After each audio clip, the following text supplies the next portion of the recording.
perkuliahan ini nanti kalau terkait dengan ini nih, terkait dengan cuaca. Apalagi masih WFH. Kalau di kampus itu nggak masalah. Mati Mbak Tata Askia, bagus ya. Sudah nonton dari video, karena memang ini pendek ya. Resminya malah belum saya mulai kan kelasnya kan. Anda sudah punya inisiatif untuk memanfaatkan waktu luang mempelajari materi ya. Bagus. Mbak Tata Askia mempelajari materinya dari video. Video dulu boleh-boleh saja. Dan sudah mendapatkan informasi mengenai daerah kepesisiran. Ya, daerah kepesisiran itu apa? Oh, daerah peralihan antara darat dengan laut. Karena peralihan berarti ada area daratnya, ada area lautnya. Lalu ada 4 zona. Itu tadi yang disampaikan oleh Mbak Tata Askia. Bagus sekali informasinya. Nanti kita akan berikan penguatan di belakang. Sekarang kita lanjutkan ke Mas Rizky Bayu. Silakan. Mungkin ada yang bertemuannya. Baik Pak, terima kasih atas waktunya. Saya sedikit mempelajari yang pada bagian PowerPoint-nya. Nah, bentuk morfologi permukaan bumi kepesisiran adalah bentuk morfologi permukaan bumi sebagai hasil tenaga eksogen berupa fenomena gelombang, arus laut, dan tenaga yang dihasilkan oleh wilayah di laut. Nah, sedangkan mengapa harus mempelajari geomorfologi kepesisiran, karena wilayah Indonesia itu mempunyai garis pantai yang panjang dan sebagian besar penduduk Indonesia tinggal di wilayah pantai, sehingga perlu mengetahui bagaimana kondisi morfologi yang ada di wilayah pantai tersebut. Terima kasih Pak. Terima kasih kembali Mas Bayu. Bagus ya, Mas Rizky Bayu sudah menyampaikan informasi yang melengkapi yang disampaikan oleh Mbak Askia tadi. Nanti silakan teman-teman mempelajari semua materi sampai tuntas ya. Ini kan memang sebenarnya kan belum saya minta untuk mempelajari ya, karena kuliah langsung kita awali dengan web meeting. Ya, walaupun begitu Anda kan rajin sudah memanfaatkan waktu luang untuk mempelajari materi. Jadi Mas Rizky Bayu memberikan informasi tentang tenaga dan proses yang bekerja di daerah kepesisiran. Kalau Mbak Tata Askia tadi menyampaikan tentang wilayahnya, lalu Mas Rizky Bayu tadi melengkapi informasi dengan tenaga yang bekerja itu adalah tenaga kelautan dan angin ya tentu saja ya, karena angin berkaitan dengan tenaga kelautan juga. Yang bekerja adalah tenaga kelautan. Seperti apa? Nanti kita akan bicarakan lebih detail lagi. Tenaga dan proses geomorfik yang bekerja di wilayah kepesisiran adalah tenaga kelautan, marine forces. Lalu tadi ada informasi tambahan kenapa kita perlu mempelajari bentuk lahan marine daerah pesisiran. Bagi kita yang adalah warga Indonesia, itu mempelajari wilayah pesisiran itu mempunyai arti yang sangat penting, karena Indonesia itu adalah salah satu wilayah dengan garis pantai terpanjang di dunia. Katanya nomor 2 setelah Kanada. Tapi dulu guru saya Profesor Sunarto itu waktu seminar pernah ngendiko begini, itu belum ada yang membuktikan loh sebenarnya, itu belum diukur lagi, jangan-jangan kita lebih panjang. Ini penting, ini namanya sumber daya reputasi, ini kan kebanggaan kita di dunia global gitu kan.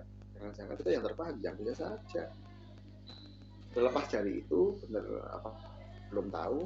Yang jelas memang Indonesia itu mempunyai garis pantai yang panjang, sehingga landform yang berkaitan dengan tenaga kelautan itu tentu saja sangat banyak, sangat kompleks, dan juga penduduknya kan banyak yang tinggal di wilayah itu sebagaimana diinformasikan oleh Mas Rizky Bayu tadi. Di landformnya banyak, kompleks, penduduknya yang tinggal itu juga banyak, maka ini penting sekali untuk kita pelajari ya teman-teman ya. Oke, terima kasih dua orang yang menyampaikan tentang gambaran singkat yang sudah dipelajari. Memang sangat singkat karena memang sebenarnya belum waktunya ya, belum dimulai gitu ya sesi untuk belajar secara asinkron, tapi karena memang Anda rajin sudah beberapa di antaranya mempelajari dari beberapa bahan yang saya sediakan. Teman silakan dipertahankan itu rajinnya. Biasanya kelas kalau A makin the best kok Pak. Nah, iya dong, kelas A semester 1 memang iya, makanya saya pesen harus rajin, harus dipertahankan. Jangan sampai nanti kalau sudah naik ke semester berikutnya itu sudah pada males itu loh. Ada loh yang kelas yang saya selalu ngomel setiap minggu karena kalau ditanya itu pada diem, pada close kamera, ini pada ngapain di kuliah apa turu gitu.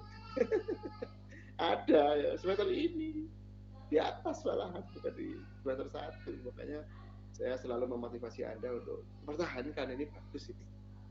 Kalau punya engagement dengan mata kuliahnya, seneng terus semangat, itu tuh akan menjadi modal yang sangat bagus untuk belajar. Ada soalnya saya selalu ngomong harus diomelin dulu biar aktif gitu. Oke, sekarang saya lanjutkan ya. Saya berikan penguatan deh yang sudah disampaikan oleh dua teman tadi, dan sekaligus kita eksplorasi bersama-sama topik yang kita akan bahas di minggu ini.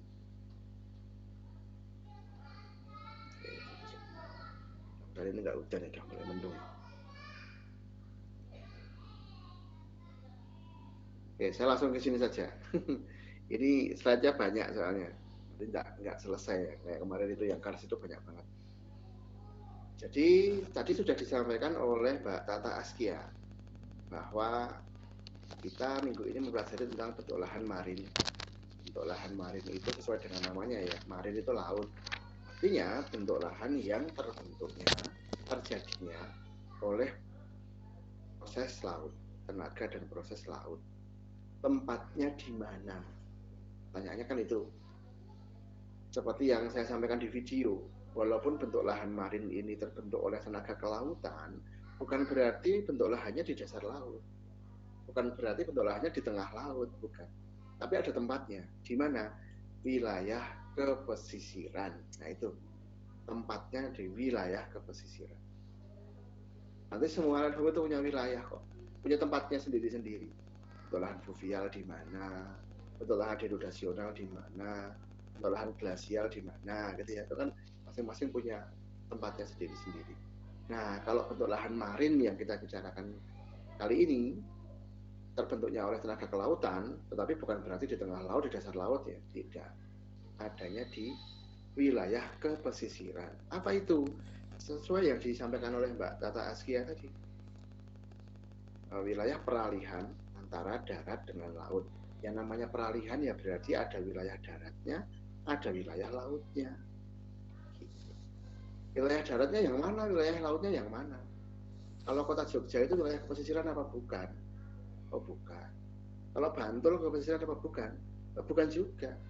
Kalau Parangtritis kepesisiran apa bukan? Iya. Nah berarti apa dong? Indikator dari wilayah kepesisiran. Kalau Wates kepesisiran bukan? Bukan.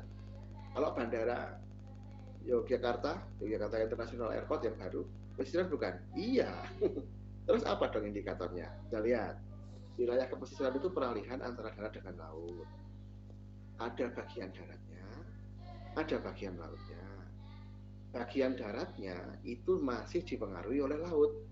Bagian lautnya masih dipengaruhi oleh darat. Betul. Kalau terlalu ke tengah laut, pengaruh darat sudah nggak ada. Itu bukan wilayah kepesisiran. Terlalu ke darat, wilayah laut, pengaruh laut juga udah nggak terasa. Juga bukan wilayah kepesisiran. Nanti kalau setelah ini atau besok atau kapan-kapan Anda main ke pantai, Anda bisa mengidentifikasi batasnya wilayah kepesisiran yang di darat di sebelah mana. Kalau batas di laut ya bisa juga sih kita identifikasi, kita perkirakan dari kejauhan gitu ya. Kalau Anda mau ke batasnya beneran kan Anda harus bawa perahu ke sana. Kalau di darat kan kita lewat. Wilayah daratnya itu di mana, wilayah lautnya di mana. Wilayah daratnya yang masih terpengaruh oleh laut. Apa buktinya kalau terpengaruh oleh laut? Ada angin laut. Jadi wilayah jangkauan angin laut di darat itu wilayah kepesisiran.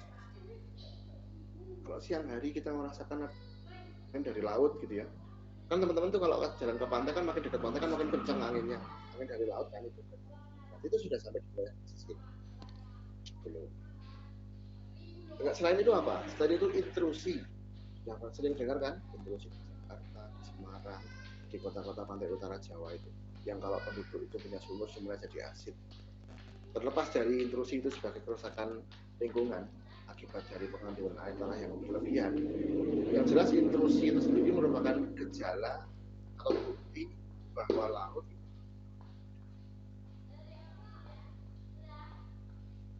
Jadi kalau ada intrusi ya itu juga merupakan bukti pengaruh penetrasinya laut ke darat. Nah kalau sebaliknya pengaruh darat ke laut apa? Yang pertama kebalikannya laut tadi, angin darat. Sampai mana batasnya? Yang kedua, pecah gelombang. Kalau teman-teman ke Parangtritis di Jogja, lalu naik ke yang Paralayang itu yang lagi ngehits itu, kan di atas tebing kan, jadi kelihatan tuh lautnya kelihatan sampai yang arah yang ke arah tengah samudra gitu loh, yang jauh. Itu akan kelihatan banget mana gelombang yang berayun-ayun, di mana gelombang yang pecah. Ketika gelombang yang pecah itu berarti tandanya sudah memasuki wilayah pesisiran. Kenapa? Karena gelombang itu sendiri pecah akibat bergesekan dengan platformnya pantai yang landai. Berarti kan darat itu, darat mempengaruhi laut kan? Karena sudah semakin mendekati darat itu semakin dangkal lautnya. Gelombangnya nggak bisa berayun-ayun lagi, terus pecah.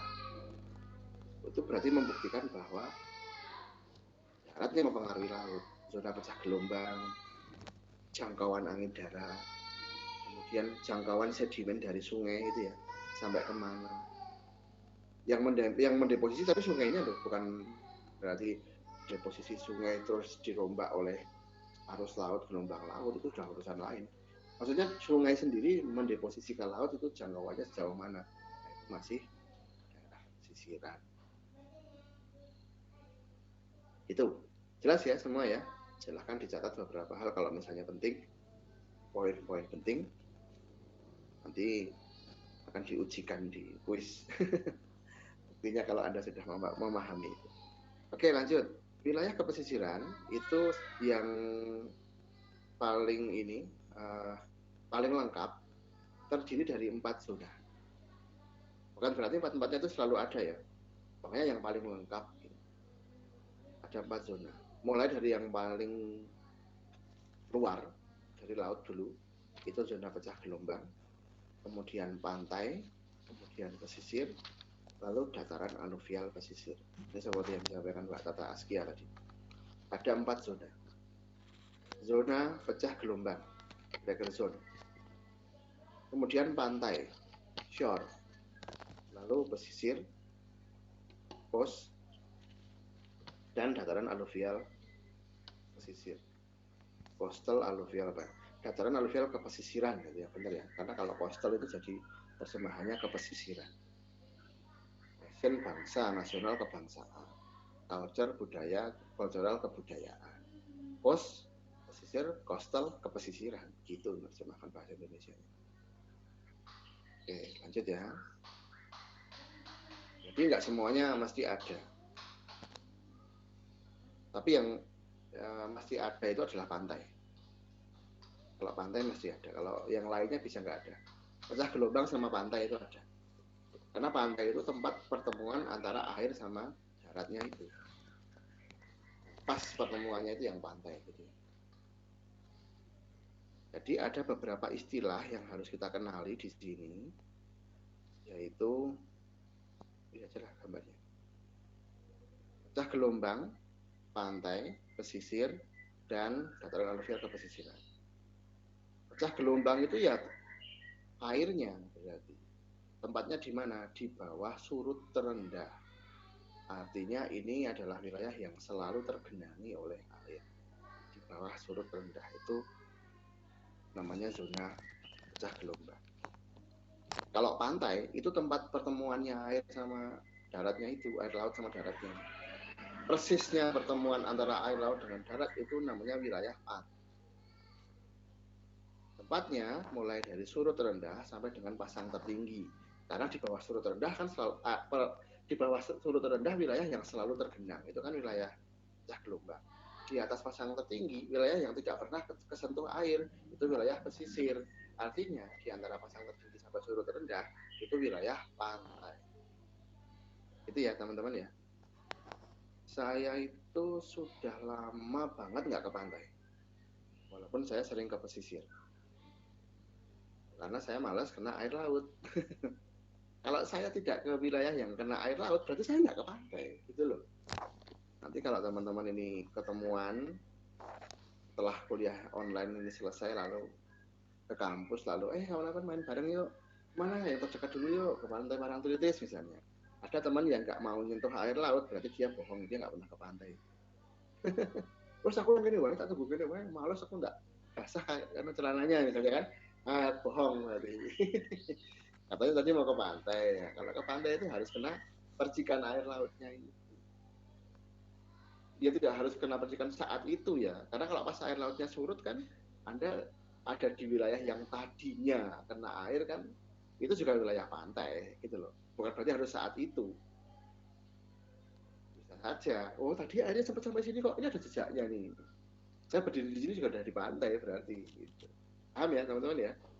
Nah, kalau di wilayah yang nggak pernah kena air sama sekali, itu namanya wilayah. Buktinya kalau nggak pernah kena air sama sekali, kalau itu bergisik, gisiknya, gisik itu material, pasir, kerikil gitu ya. Itu beachnya itu ada gelemburnya, artinya itu ditiup angin. Tapi kalau beachnya halus, artinya itu kena sapuan, swash. Sapuan pecah gelombang itu loh, namanya swash. SWA, SH, swash. Itu konon katanya karena suaranya swash. Swash gitu, iya. Kalau balik namanya backwash. Nah itu ada yang sering salah menerjemahkan ya. Kalau balik itu sering disebutnya backwash. Salah, orang baliknya nggak ada suaranya kok. Baliknya itu kan seperti membilas, seperti kita membawa air seember, kita siramkan ke pasir kan, membilas tuh. Namanya backwash. Tapi ada yang sering bilang backswash, nah, itu nggak benar. Backwash. Karena swash itu sendiri dari suaranya swash. Yang dengar itu kupingnya orang barat. Kalau yang dengar kupingnya Mas Yuan, Rizky Bayu, Mas Evrian dan yang lain pure. Jadi pecah gelombang itu namanya pure. Nah, kalau dengar orang barat swash gitu. Serius ya, ini beneran kok. Jadi kalau kena swash kan jadi halus toh itu. Tapi kalau ada gelombangnya berarti itu angin yang mendeposisi, mengerosi dan mendeposisi. Artinya itu sudah bukan wilayah percikan air, sudah di atasnya. Tapi masih terpengaruh oleh laut kan karena ada angin di wilayah kepesisiran, tapi di zona pesisir. Berarti ada perbedaan antara pesisir dan kepesisiran. Ya, ada. Bedanya apa? Kepesisiran itu lebih luas daripada pesisir. Karena pesisir adalah bagian dari wilayah kepesisiran. Gitu. Seperti culture sama cultural itu tadi ya, culture budaya. Culture adalah kebudayaan, berbagai hal yang berkaitan dengan budaya itu. Itu loh, jadi lebih luas maknanya kepesisiran daripada pesisir. Nanti silakan dibaca-baca sendiri ya, selebihnya ya. Ini poin-poin utama saja yang saya sampaikan karena memang tidak lama waktu kita untuk web meeting ya. Itu saya teruskan. Sekarang klasifikasi pesisir itu ada banyak banget. Di video itu sudah disampaikan juga. Masing-masing mempunyai dasar. Johnson, Shepard, Cotton, Valentin gitu ya. Itu masing-masing punya klasifikasi, punya tipe. Sekarang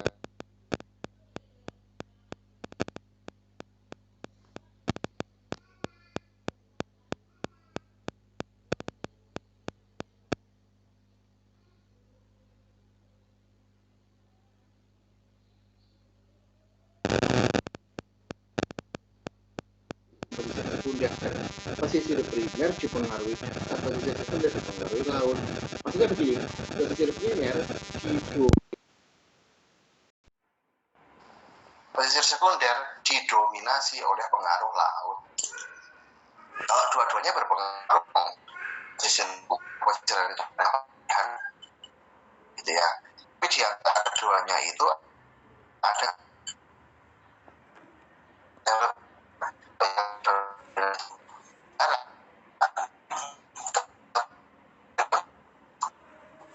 pesisir primer ada kategori. Yang primer ya, ada 4 kategori. Itu sesuai gambar itu. Land erosion cause yang pertama. Yang Yang kedua, subaerial deposition cost. Yang ketiga, volcanic cost. Dan yang keempat, structurally shaped cost. Land erosion cost itu wilayah yang tererosi oleh proses darat, oleh sungai, oleh glacier. Pokoknya yang mengerosi itu tenaga dari darat. Setelah tererosi, kan dia jadi terkikis-kikis kan, terkena lah penggenangan dari laut, gitu loh. Sehingga berteluk-teluk, tapi teluknya itu terjadi karena yang membentuk cekungannya itu darat, bukan laut. Yang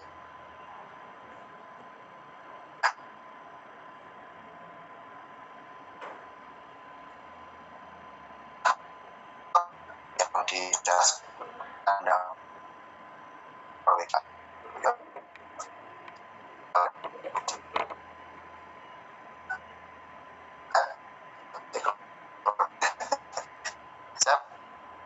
Tapi saya kira kalau di tempat kita kebanyakan sungainya mendeposisi ya. Kalau sungainya mendeposisi, maka yang kejadiannya kedua itu subaerial deposition cost. Pesisir yang terbentuk karena deposisi sedimen oleh sungai. Sungainya membawa sedimen yang sangat banyak dan sangat kuat, sehingga dia menghasilkan endapan yang ke laut gitu loh, yang menjorok ke laut. Delta, kalau ada delta, ingat ya, kalau ada delta itu subaerial deposition cost. Muara sungai yang banyak sedimennya biasanya terbentuk delta. Sungai Mahakam, Kalimantan Timur. Bahkan semua sungai besar di Kalimantan itu membentuk delta loh, walaupun yang terkenal delta Mahakam. Tapi sebenarnya sungai Bariton juga ada deltanya kok. Sungai Kapuas yang Kalimantan Barat juga ada deltanya. Kenapa? Kalimantan kan luas banget. Itu sudah gitu lahannya tua lagi, pelapukannya sudah banyak, erosinya tinggi karena hujannya banyak kan. Jadi sungainya banyak yang membawa sedimen. Ketika itu terendapkan di muara, membentuk delta, itu subaerial deposition cost. Itu teman-teman ya. Yang ketiga, volcanic cost. Nah itu jelas, volcanic cost itu ya pesisir yang ada vulkannya. Daerah mana ya? Maluku Utara itu banyak volcanic cost. Di Jogja ada loh volcanic cost. Di mana? Pantai Wediombo yang di Gunung Kidul. Jadi di antara itu sekelilingnya itu daerah kars, tapi ada vulkan purba. Jadi itu volcanic cost karena batuannya batuan vulkanik. Wediombo, Siung dan sekitarnya itu volcanic cost. Yang keempat, structurally shaped cost. Ciri-cirinya adalah tebing terjal karena wilayah itu mengalami pengangkatan yang kuat akibat tenaga endogen. Nah, ini misalnya Parangtritis sebelah timur itu kan ada tebingnya. Nanti di video ada kok visualisasinya. Ada tebing itu kan terbentuk karena pengangkatan lempeng tektonik gitu ya, di daerah subduksi, di daerah konvergen. Nah, itu namanya struktural cost. Jadi semua pesisir yang empat itu bentuknya didominasi oleh darat daripada laut. Yang membentuk morfologi, yang membentuk berbagai jenis kenampakan itu adalah darat, gitu loh. Itu pesisir primer. Yang kedua, pesisir sekunder ada 3. Yang pertama, marine deposition cost. Yang kedua, wave erosion cost. Dan yang ketiga, cost built by organism. Marine deposition cost sesuai dengan namanya, pesisir, daerah kepesisiran yang terbentuk oleh pengendapan laut. Jadi ada pengendapan sedimen yang mengendapkan laut. Kalau Anda melihat banyak sekali endapan gise. Gise itu beach ya. Kalau pantai itu shore. Beda ya. Gise itu bahasa Inggrisnya beach. Atau beach itu bahasa Indonesianya gise. Kalau shore itu bahasa Indonesianya pantai. Kalau Anda mau pergi, itu perginya ke pantai tempatnya. Tetapi pantai yang bagus untuk tamasya, yang bagus untuk piknik adalah pantai yang bergisik, gitu loh. Makanya identik kalau pantai itu beach, gitu kan. Padahal terjemahan geomorfologinya bukan begitu. Anda mau main ke tempat yang structurally shaped coast itu kan juga ada pantainya. Semua itu ada pantainya. Nah, nanti kalau sudah sampai ke Jogja, Mas Zidan diajak main ke area Parangtritis, tapi di sebelah timur itu aja gitu. Teman-teman yang lain nanti main ke yang ada gisiknya, Mas Zidan diajak main ke yang ada tebingnya. Luar mana pantai nih? Ono, dari Sopo ada. Pantainya di mana ya? Di tebing itu, nempel aja di tebing itu. Karena pantai adalah tempat pertemuan antara darat sama laut gitu loh. Jadi tempat airnya itu menyapu daratan, walaupun daratannya itu berupa tebing yang terjal, ya itu pantai, tapi tidak bergisik gitu loh. Jadi yang ruang, yang menunjukkan tempat, yang menunjukkan space gitu ya, itu adalah pantai. Kalau gisik itu menunjukkan jenis material. Ya pantai itu kan bisa berbatu, bisa bertebing, bisa bergisik, bisa berlumpur gitu loh. Jadi kalau gisik itu jenis material. Nah, kemarin di position coast itu adalah pantai yang ada material gisiknya, dan gisik itu bukan diendapkan oleh sungai, tetapi diendapkan oleh tenaga kelautan, oleh gelombang, oleh arus, oleh pasang surut. Ciri-cirinya gimana? Ya ciri-cirinya ada endapan gisik tapi nggak ada sungai di situ. Siapa dong kalau bukan gelombang yang membawa ke situ? Gitu loh. Jadi kalau nggak ada sungai di satu wilayah tuh nggak kelihatan ada sungai yang deposisi sedimen siapa? Tenaga kelautan berarti. Tenaga kelautan itu mencakup gelombang, arus, pasang surut. Itu bersama-sama disebut sebagai tenaga kelautan. Nah itu kemarin deposition coast itu adalah daerah kepesisiran yang ada pengendapan oleh tenaga kelautan, pengendapan gisik. Gitu. Pengendapan gisik itu masih macam-macam bentuknya. Bisa gisik sendiri, beach, atau kalau agak seperti gundukan itu namanya beting gisik, beach ridge, beting gisik. Atau bisa juga aspect foreland kalau agak menonjol, seperti lengkung, aspect foreland. Bisa juga kalau menyambungkan, lengkungnya itu menyambungkan dengan pulau kecil di depannya, namanya tombolo. Atau speed, itu seperti yang digambar itu ya, ada laguna di belakangnya, membatasi muara sungai biasanya gisiknya itu. Nah, itu bisa macam-macam pengendapannya. Yang kedua, pesisir sekunder adalah wave erosion coast. Pesisir yang banyak sekali dijumpai pecahan-pecahan batuan karena dirombak oleh tenaga kelautan, gelombang terutama. Ketika gelombang itu menghantam tebing, lama-lama tebingnya runtuh, nah itu sudah jadi wave erosion coast. Bisa nggak Pak satu tipe berubah jadi tipe yang lain? Bisa aja dong. Misalnya strukturalnya coast itu kan tebing, tapi dalam waktu yang lama itu tenaga kelautannya dominan banget sehingga tebingnya dihantam dan runtuh. Sudah berubah dia nanti jadi wave erosion coast. Lalu kapan dong kita mengatakan itu wave erosion coast? Kapan kita mengatakan itu strukturally shape coast? Ya tergantung kenampakan. Kalau kenampakannya itu banyak sekali batu-batuan berserakan karena pecahan tebing yang longsor akibat dihantam gelombang, ya itu sudah kita sebut sebagai wave erosion coast gitu loh. Dan yang terakhir adalah coast built by organism. Coast built by organism itu adalah pesisir yang terbentuknya karena organisme, koloni, misalnya terumbu karang, padang lamun, bukan padang lamun ya, padang lamun. Kemudian ada lagi mangrove juga. Mangrove itu kan bisa menyebar di sepanjang pantai. Ketika pantainya berlumpur seperti di pantai utara Jawa itu banyak sekali. Ketika pantainya berlumpur, mangrove bisa berkembang di mana-mana, tumbuh di mana-mana. Nah, pesisir seperti itu disebut sebagai coast built by organism. Bukan berarti mangrove yang tumbuh di atas delta itu coast built by organism, enggak loh. Jadi yang pantainya itu benar-benar hanya mangrove gitu loh prosesnya. Kan banyak toh delta itu yang ditumbuhi mangrove karena deltanya banyak lumpurnya ya. Tapi kalau seperti itu ya namanya tetap aerial deposition coast dong, karena proses yang dominan adalah pengendapan sedimen oleh sungai, yang kemudian karena sedimennya itu adalah substrat makanannya mangrove, maka mangrove bisa tumbuh di situ gitu. Jadi mangrove itu yang bisa dikategorikan sebagai coast built by organism itu kalau benar-benar di situ tuh hanya itu aja yang hidup, yang berkembang, tidak ada proses lainnya. Itulah tipologi pesisir oleh Sheppard. Jadi ada dua, yang satu 4, yang satunya yang lagi 3. Totalnya ada 7 macam pesisir. Nanti tangannya baca sendiri. Sekarang saya skip. Tenaga dan proses di daerah kepesisiran meliputi apa saja? Ini sudah saya sampaikan. Ada tenaga kelautan dan jaga angin. Ya, tenaga kelautan yang mempengaruhi bentuk lahan marin, angin yang mempengaruhi bentuk lahan eolin. Karena di daerah kepesisiran itu ada bentuk lahan marin dan eolin. Nah, kita akan fokus ke bentuk lahan marin saja. Sama Bu Maria. Kali ini. Iya. Maka tenaga kelautan itu saja yang kita akan bicarakan. Fokusnya kita adalah ke tenaga kelautan itu. Tenaga kelautan itu ada 3 macam. Gelombang, arus, dan pasang surut. Apa bedanya? Kita lihat. Gelombang itu gerakan air laut tetapi tidak mengalir. Di airnya itu nggak pernah sebenarnya. Tapi kalau dilihat dari atas, itu seakan-akan airnya berpindah kan ya, tapi sebenarnya enggak.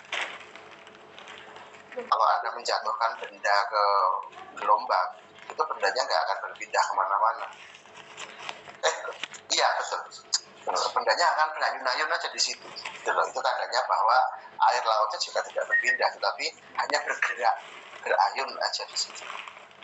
Itu gelombang. Nanti saya tunjukkan kenapa kok bisa begitu. Nah, gelombang itu dipengaruhi oleh angin. Makanya dengan yang tadi angin itu. Ya gelombang laut itu sebenarnya banyak. Gelombang tsunami kan juga gelombang di laut. Tetapi yang kita bicarakan dalam konteks ini adalah gelombang yang terjadi sehari-hari, setiap saat gitu ya. Yaitu gelombang yang dibangkitkan oleh angin. Karena yang mempengaruhi perkembangan morfologi di pesisir sehari-hari yang itu. Jadi gelombang dipengaruhi oleh angin. Ada beberapa aspek dari angin yang mempengaruhi gelombang, yaitu kecepatan, arah angin, lama tiupan angin, dan fetch, jarak lintasan angin. Kecepatan, lama tiupan angin, dan fetch itu adalah variabel gelombang, tapi menentukan besar kecilnya gelombang. Tapi kalau arah angin itu atribut, jadi dia hanya menentukan arahnya aja, tapi tidak menentukan besar kecilnya gelombang. Yang kecilnya adalah kecepatan angin, lama tiupan angin, dan fetch. Angin makin kencang, makin lama, dan fetch-nya makin luas, tentu saja gelombang yang dihasilkan akan semakin besar. Jadi angin semakin kencang, semakin kuat, gelombangnya makin tinggi dong. Angin semakin lama, gelombangnya juga semakin tinggi, karena nanti akan terbentuk energi yang besar, akan terakumulasi energinya, momentumnya itu. Dan juga fetch. Fetch itu adalah jarak tanpa rintangan. Jadi kalau laut itu semakin luas, fetch-nya semakin luas gitu. Maka nanti peluangnya untuk membangkitkan gelombang juga semakin besar. Itu. Angin dengan kecepatan 69 km per jam. Di fetch yang lebarnya 5 km itu tidak akan menghasilkan gelombang yang lebih tinggi dari 1 meter. Teman-teman, perlu diketahui ya, pada area yang jarak tanpa rintangannya itu selebar 5 km, sepanjang 5 km, jika ada angin yang bertiup dengan kecepatan 69 km per jam, itu tinggi gelombangnya cuma 0,90 meter, 0,9, nggak sampai 1 meter. Tapi kalau fetch-nya 500 km, itu 6 meter tinggi gelombangnya. Dengan kecepatan angin yang sama, dan durasi yang sama. Karena jarak tanpa penghalang itu sangat menentukan juga besar kecilnya gelombang. Saya ingat tahun 2014 itu saya membawa mahasiswa dari University Malaya, Malaysia, ke Parangtritis. Jadi ada tukaran mahasiswa gitulah antara UNY dengan UN. Mahasiswa kita dikirim ke Malaysia 14 orang, dari sana dikirim ke sini 10 waktu itu. Lalu saya ajak jalan-jalan ke lapangan, pengen di Indonesia, dan popnya banyak. Saya ajak ke Merapi, saya ajak ke Kars, lalu hari itu terakhir sore hari ini saya ajak ke pantai Parangtritis, lalu terakhir ke Kukupas. Ke Kukupasnya dulu baru ke pantai. Terakhirnya di pantai. Ya, lalu ketika sampai di pantai mereka kaget. Gelombangnya tinggi banget katanya.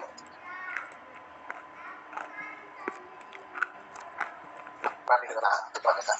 Enggak salah sama tinggi. Padahal saat itu sore hari mau maghrib, itu di pantai itu nggak ada angin. Kok bisa Pak itu sebenarnya? Saya jawab, ya itu karena vetsnya luas banget. Di selatannya Jogja, selatannya Jawa itu ada pulau apa? Nggak ada. Pulau Christmas jauh banget gitu loh, itu pun nggak lurus kan. Jadi vetsnya luas banget samudra India loh. Oh, berlayar sampai ke Antartika. Sementara kalau di Selat Malaka kan, ya kan tahu kan, Sumatera, ada Singapura, ada pulau-pulau itu, Riau itu. Sehingga vetsnya beda. Gitu. Jadi ternyata ketika di pasisir nggak ada angin pun, karena vets yang luas, itu gelombang terbentuk di tengah laut sana gitu loh. Jadi itulah pengaruh dari vets, jarak tanpa penghalang terhadap terbentuknya gelombang. Gelombang itu tidak mengalir, tetapi mengorbit seperti ini. Jadi karena adanya tekanan dan tegangan di permukaan air oleh dorongan angin, maka air laut tidak mengorbit, tidak mengalir ya, tapi mengorbit. Bikin putaran itu loh. Jadi ketika ada angin bertiup, anginnya akan menimbulkan tegangan dan tekanan di permukaan.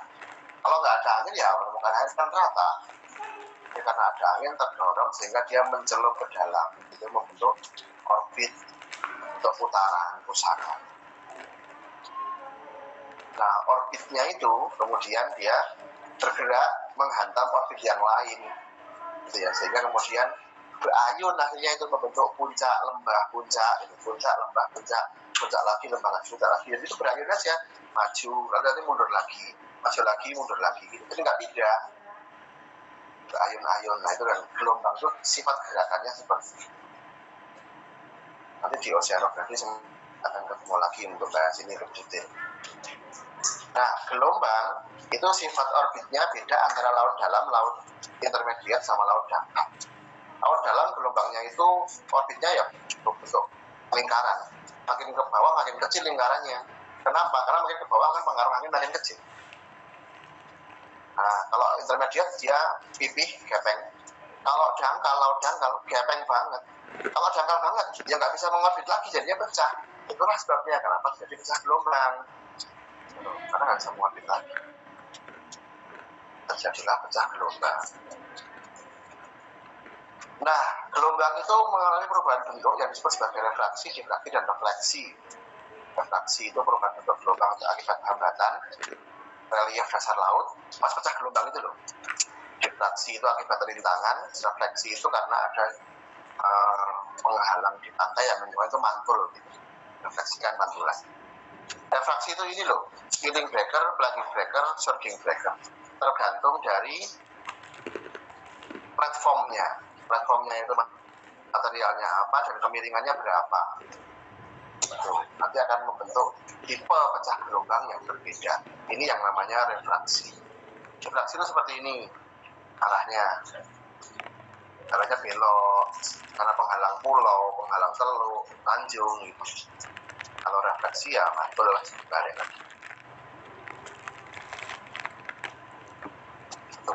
Berikutnya arus. Arus berbeda dengan gelombang karena arus itu mengalir seperti sungai. Benjamin Franklin itu salah satu tokoh yang mengamati arus mula-mula. Benjamin Franklin itu founding father-nya Amerika Serikat, tapi dia juga seorang pengamat oceanografi.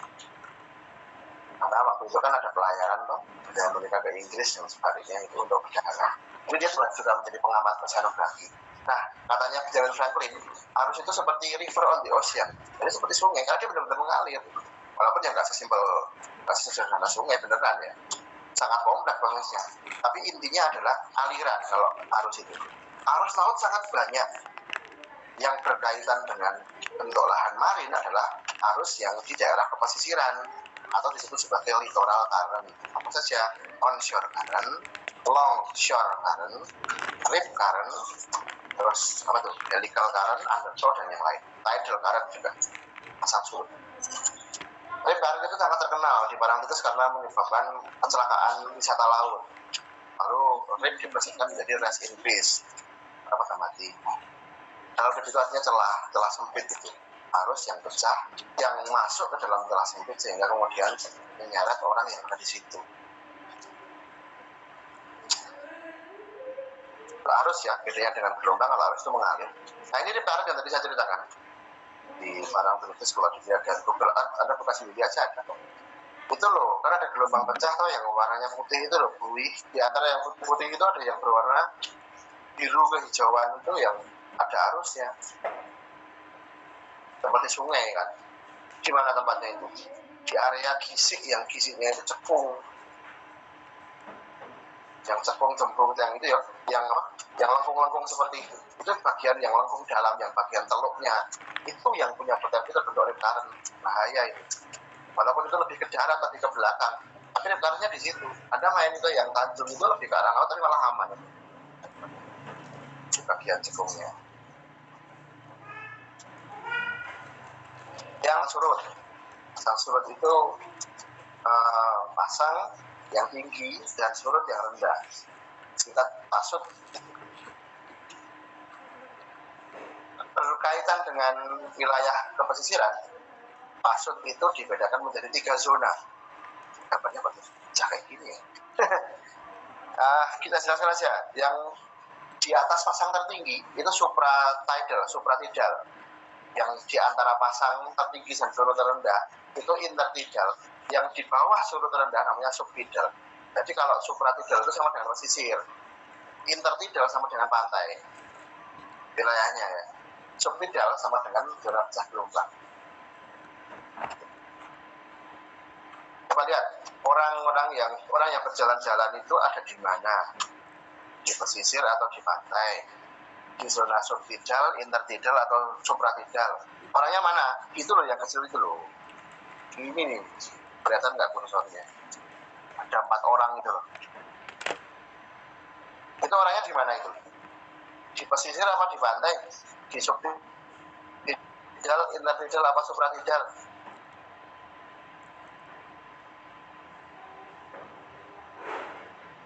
Subtidal. Ya, Enggak. siapa mau menjawab? Mana mereka itu? Katakan kan orangnya 4 orang itu jalan-jalan itu. Gimana itu? Pesisir. Pesisir apa pantai? Subtidal, intertidal apa supratidal? Apa aja? Gimana? Ada yang jawab? Gimana itu? Ayo dijawab sebelum listriknya mati. Pesisir, Pak. Banget ini di sini.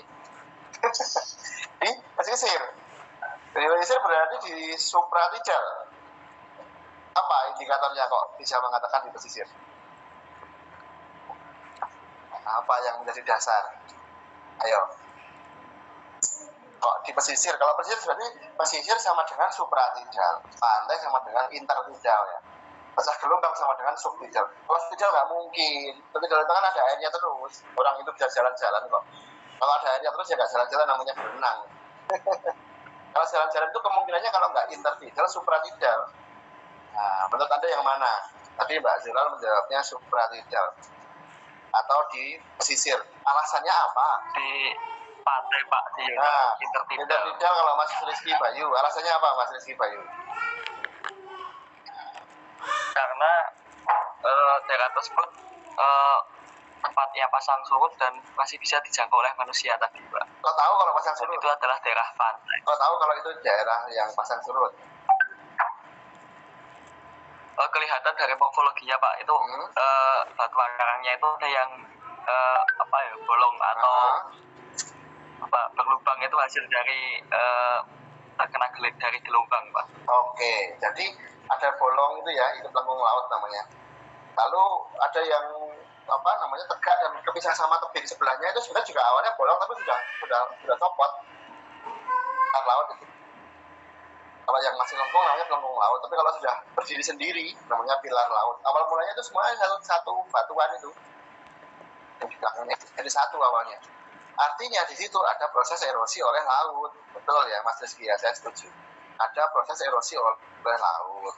Kalau ada proses erosi oleh laut berarti air lautnya pada suatu saat pernah menjangkau area itu, yaitu ketika pasang. Ya itu pas lagi surut aja, makanya bisa jalan-jalan di situ. Kalau pas lagi pasang ya nggak bisa di situ. kayak perahu di situnya. Gitu ya. Itu tipe pesisirnya apa? Tipe daerah pesisiran apa?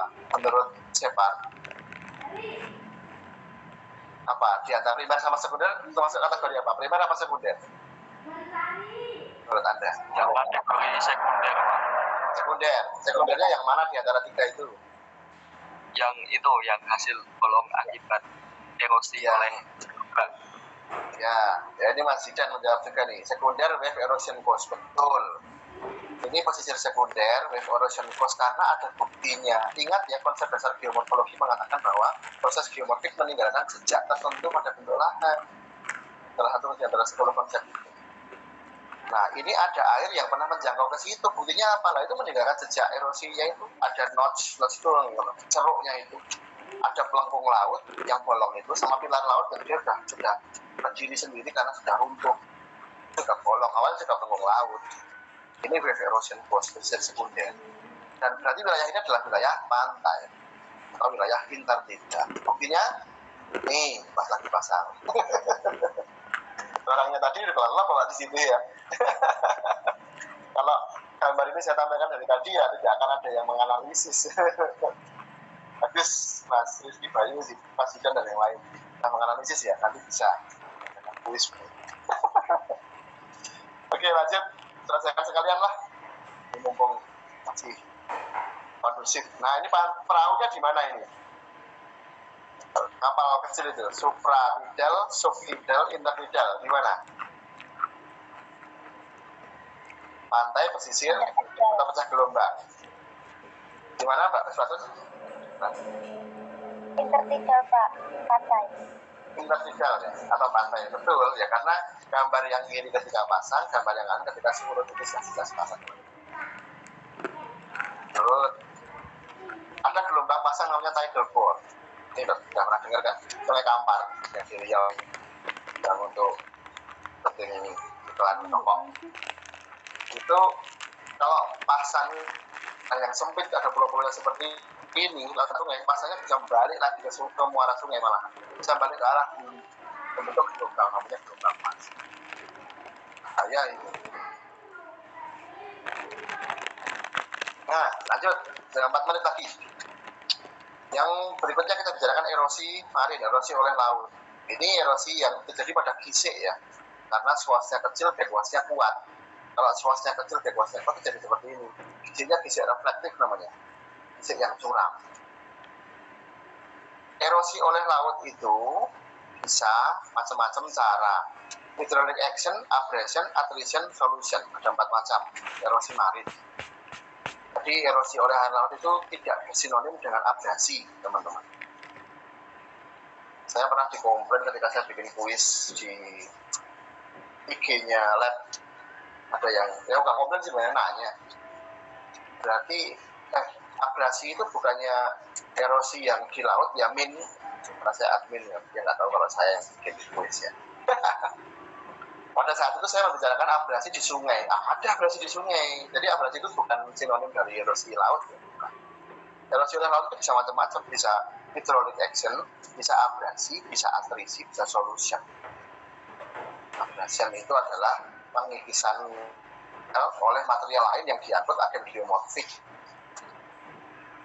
Ini saja berita di koran, ini masih bisa diperdebatkan ini.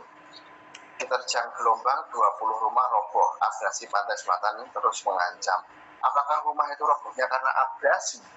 Bisa iya, bisa tidak. Pertanyaannya sudah dibuktikan belum kalau yang merobohkan rumah itu abrasi? Apakah abrasi? Apakah bukan hydraulic action? Apakah bukan solution? Kalau solution bukan ya, kalau solution itu kan pelarutan. Kalau batuan yang harus seperti dumping gitu ya. Bisa hydraulic action. Nggak bisa juga abrasi, ya bisa aja. Tapi belum tentu. Nah itu bisa dibuktikan nggak kalau itu abrasi? Karena cara erosinya itu beda. Transportasinya itu ada yang namanya ingsutan pasir, distrift, ada yang ingsutan pasir oleh dorongan arus sepanjang pantai atau longshore drift. Ya.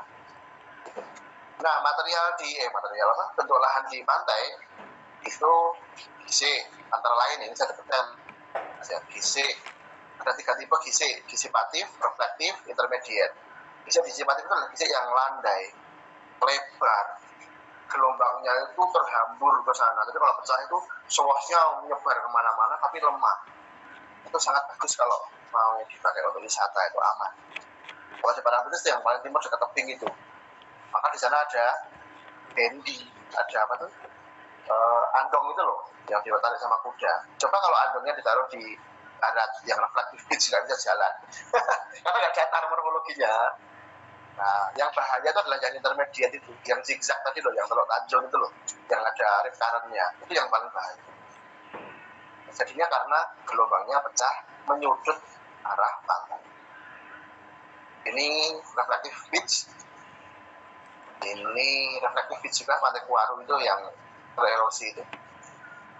Ini foto lama ya. Ini reflective beach. Gisik reflective, gisik pantulan. Ini intermediate beach. Wah, bahaya. Terutama di daerah yang Teluk. Ini ada anaknya siapa, main-main di situ. Orang tuanya ya santai aja gitu ya, nggak tahu kalau anaknya terancam bahaya. Ini di daerah Bantul. Mungkin anak itu sekarang udah segede Anda.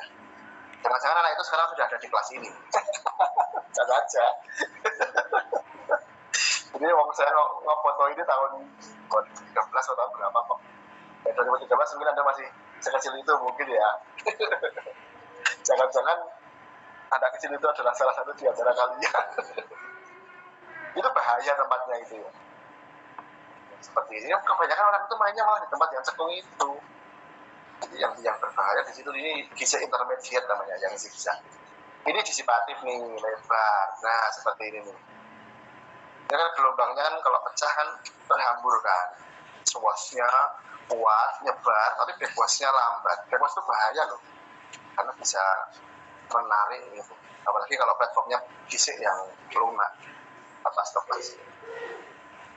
Gitu. Ini bisa dihitung tipe gisiknya. Saya pernah melakukan penelitian ini di seluruh pantai Bantul. Dan tadi itu loh, makanya saya punya foto-foto itu.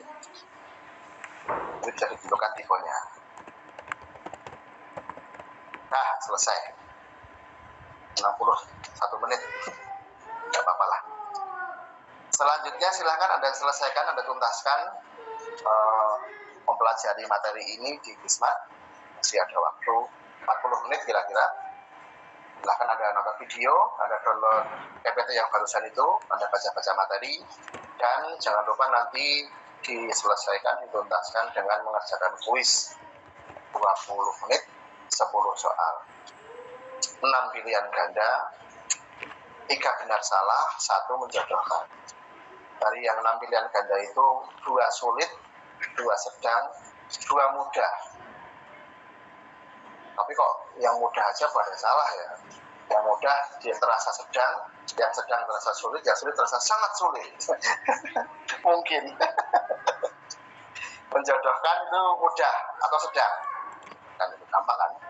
Terus yang benar salah itu 1 sulit, 1 sedang, 1 mudah. Jadi semuanya ada mudah sedang sulitnya. Mudah-mudahan nanti untuk kuis yang kali ini bisa sampai 8 lah rata-rata kelasnya. Kuis kelas itu menurun ya.